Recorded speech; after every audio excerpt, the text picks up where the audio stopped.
So I just posted a fly-through tour of a property that I shot in the south of France, and I was mainly doing on-the-ground videography for that property with my Sony a7S III and DJI gimbal. But they also did want some Mavic shots and also FPV footage. So I did do a quick fly-through tour of the place, and I think it turned out pretty well. If you haven't seen it, go check it out. There's a link in the description. So personally, I've always found flying from indoors to outdoors in bright conditions outside the hardest conditions to set my camera settings to, just because of the huge jump in exposure. But through some trial and error and asking some other pros, I think I managed to find the best compromise. So let's run through the settings that I would recommend for indoor flying. Now, I'll be honest, there's no one size fits all solution for fly-throughs with the change in exposure. The settings I use will depend on the flying scenario, but basically in my experience, there are four main scenarios you would typically be flying in with any kind of indoor to outdoor filming job. Scenario one is mainly flying indoors with a little bit flying outside.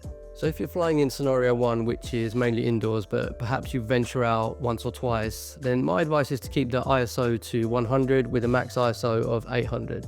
With auto shutter on and the EV at 0. This will mean that you will never push the ISO too high to the point where the image becomes unusable with noise, and the auto shutter will keep a balanced exposure because the EV is set to 0. Once you do fly outside, the auto shutter will also then rise to compensate for the increased exposure. The only issue with this is that when you do go outside, you will be sacrificing motion blur, as you will not have an ND filter on, and the auto shutter could be going up from anywhere 1/500 plus, depending on how bright it is outside. And this will take away the natural motion blur we're used to seeing when we lock our shutter speed to double our frame rate. However, there are now lots of paid and free tools to add motion blur back in post, and as in this scenario, there isn't much flying outside. This won't be too time consuming to add that fake motion blur back in post. The white balance will depend on how tungsten the inside lights are.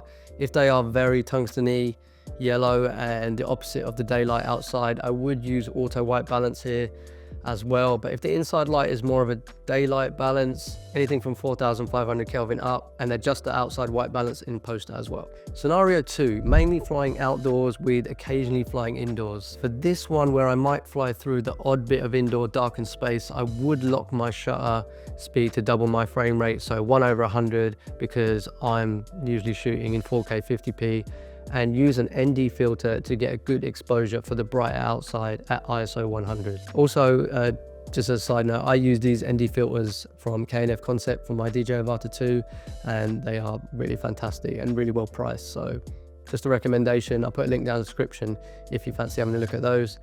After that, I'll set my ISO min to 100 and also my ISO max to 1600 for the time when I do fly indoors. If the inside part is much darker than the outdoors, then it will most likely hit that 1600 ISO limit indoors due to the fact that I'll have an ND filter on, and therefore for that part I'll use some noise reduction software in post, which can be very taxing on the CPU and GPU, but as it is scenario two with only a few moments like that, it will be acceptable for the post workflow.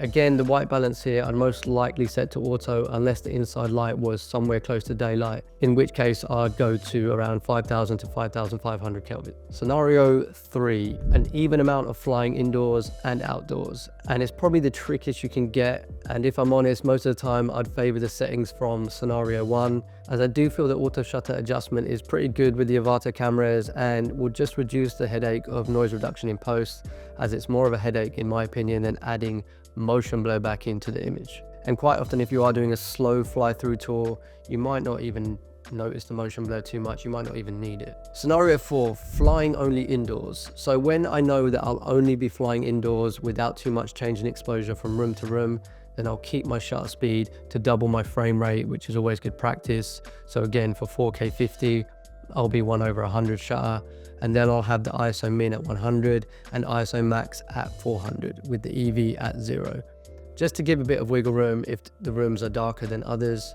Obviously, if it is a very dark scenario inside, you can put that ISO max to higher, but generally I'll put all the lights on, have the windows open, so I'll be at ISO min 100 to max 400. The white balance I'll try and lock in if the lighting is at a consistent temperature, but if the color temperature varies a lot from one room to another, then I'll use auto white balance. Other than this, the other settings I'd use 99% of the time are having the aspect ratio set to 16:9, frame rate at 50 frames per second, which I mentioned earlier, I'll have the color profile at the flattest possible, so decently like for the Avata 1 or the O3 Air unit, and D-Log M for the Avata 2.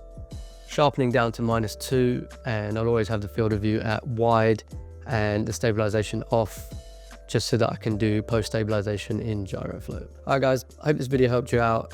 If you want to know more about the DJI Avata 2, go and check this video out here. And if you want to just know more tips and tricks in general about cinematic FPV flying, then go and check this video out here. And thank you so much for watching, and I'll see you in the next video. Take care.